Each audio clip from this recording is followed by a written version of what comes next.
Hey, what's up everyone, and welcome to the School of Personal Finance. In this video, we're going to talk about all of the benefits of investing in real estate, specifically in single-family homes. If you've watched any of my content, you probably already know that I'm a big fan of investing in real estate. The funny thing is that I really don't hold any of the skills that are required to be a successful real estate investor. I'm not handy at all. Fixing toilets, that's not my thing. I don't enjoy dealing with tenants. I'm not looking to chase people down for monthly rent checks. I'm not going to rehab any types of properties. I'm not looking to go to, collection agencies and dealing with all that stuff. So as far as the day-to-day operations of being a real estate investor, it is not my forte. But luckily, in this day and age, there are property managers that will handle all of that stuff for you. So I found a way to be able to invest in real estate where I don't want to say it's completely passive, but it's really hands-off from a management standpoint because I have great property managers that deal with all that stuff. And on top of that, I live in a market that is not good for rental real estate. Where I am in New York, the taxes are very high, the home prices are very high. It just doesn't make sense as far as buy and hold rental real estate in my area. My first investment property, I learned the hard way that I didn't want to be a hands-on landlord. It was a house that we lived in that we decided to move out of and turned into a rental. And I did that for a few years, but it was a lot of headaches. And on top of that, I wasn't even making any money on it. So I was barely breaking even. If anything happened to go wrong in the house, I was actually losing money on the month-to-month basis. And there was a constant headache. So I learned the hard way that that was not the way that I wanted to invest in real estate. I always knew that I wanted to be a real estate investor just because I watched people around me become wealthy. When I used to work in the bank, all of the wealthy clients, they were real estate investors. Maybe I didn't understand exactly what that meant, but I knew that that's how they had made their money. So I wanted a piece of that. So having my first rental property be, a home that I lived in, that I knew very well, I thought that that would be a good first step into it. But it took me a few years to realize that I didn't want to manage a property. I didn't want to deal with tenants. I didn't want to chase them down for rent checks. I didn't want to have to go over there and deal with the headaches like fixing a toilet or the air conditioner's not working. So I decided to sell that property, and then I didn't do anything for a few years. And then I happened to stumble across a podcast a little over 3 years ago called Get Rich Education. And it opened my eyes that you could actually buy real estate, buy single-family homes that have been completely rehabbed in locations where there is a large renter pool. Almost 50% of the population rents in these markets. They're growing populations, and the homes are very affordable. So you could rent them out to blue-collar individuals who have good, solid jobs in a good economy, pay their rent on time, good tenants, and you could actually make money month after month on the rental income.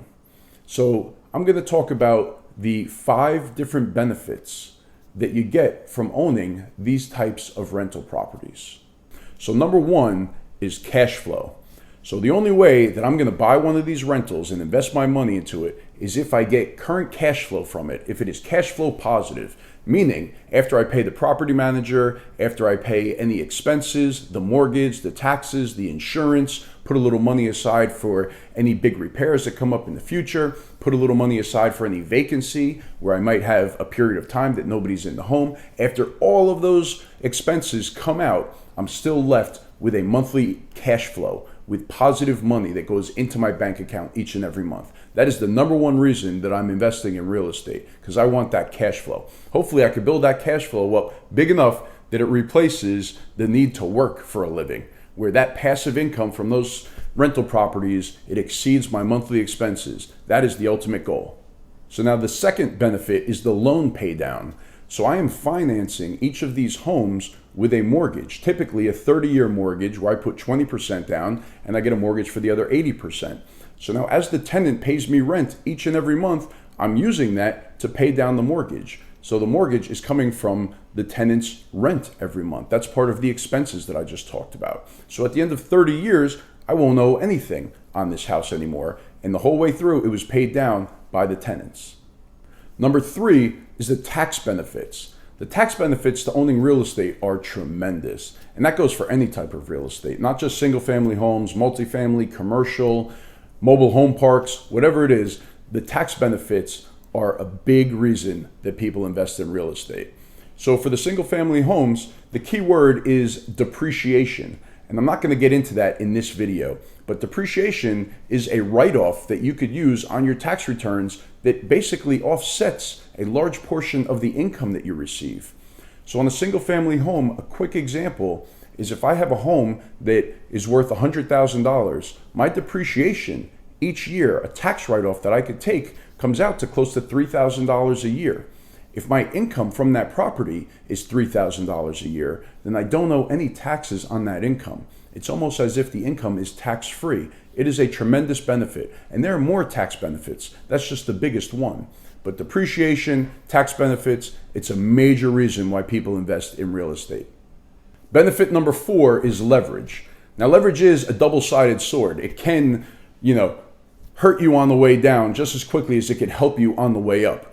But in real estate, the fact that you could buy a property, again to this $100,000 home example, I could control and own a $100,000 home by only using $20,000 of my own money. I'm using other people's money, the bank's money, for the other $80,000 of that purchase.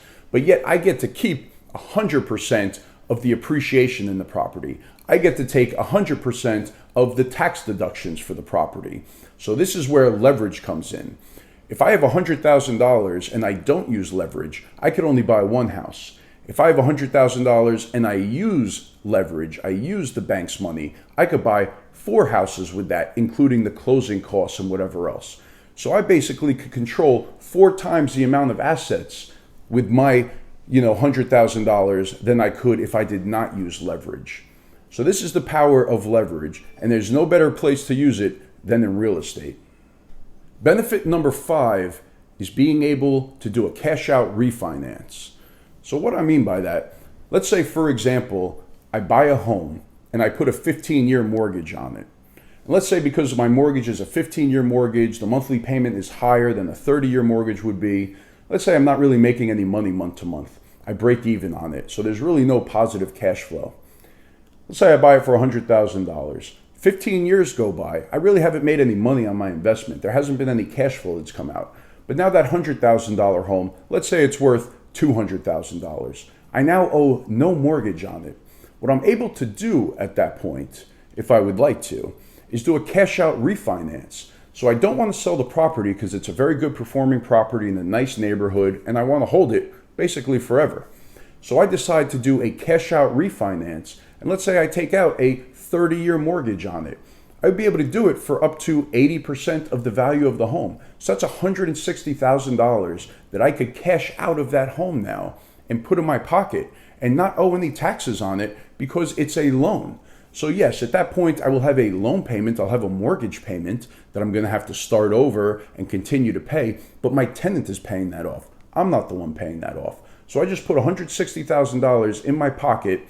My tenant's going to be paying off the mortgage, and I just started the clock over. This is a great way to pull money out of a house tax-free. And I'm actually implementing this exact strategy for college savings. So for my littlest guy, I bought an investment property with a 15-year mortgage, and I plan to do exactly that when it's time for him to go to college. And I'll throw a bonus benefit in there for you as well. This one's a little bit harder to wrap your head around, but it's inflation. So with all of this debt, with these mortgages, inflation becomes your friend because I'm borrowing money at today's dollar value. So if I get a 30-year mortgage, we sit for $100,000, I'm borrowing $100,000 now and I'm buying a house with it. That $100,000, as time goes on, it becomes worth less and less because of inflation. Just think about, 30 years ago, or when your parents say, you know what, I used to be able to buy a slice of pizza for $1, where now it costs $3 for a slice of pizza, right? The value of the dollar has gone down. The same thing happens with debt. When I'm paying back this mortgage that I'm taking out today, and I'm paying it back 25, 30 years from now, those dollars are going to be worth much less to me. So inflation is your friend when you're borrowing money. Debt is your friend. That's why the government borrows billions and billions and trillions of dollars with long-term debt, because by the time they have to pay that money back, they will have devalued the dollar so much that it will just be a small amount. That's how they get away with all this crap. All right, so that's it for real estate investing. Hopefully you enjoyed that video. Please hit that like button if you did. Subscribe to my YouTube channel. Hit that little button down in the corner to subscribe. Check out schoolofpersonalfinance.com. Join my email list so you get all my emails when I upload a new blog post or a new video. Thanks for being here. I appreciate it. I will talk to you soon. Thanks.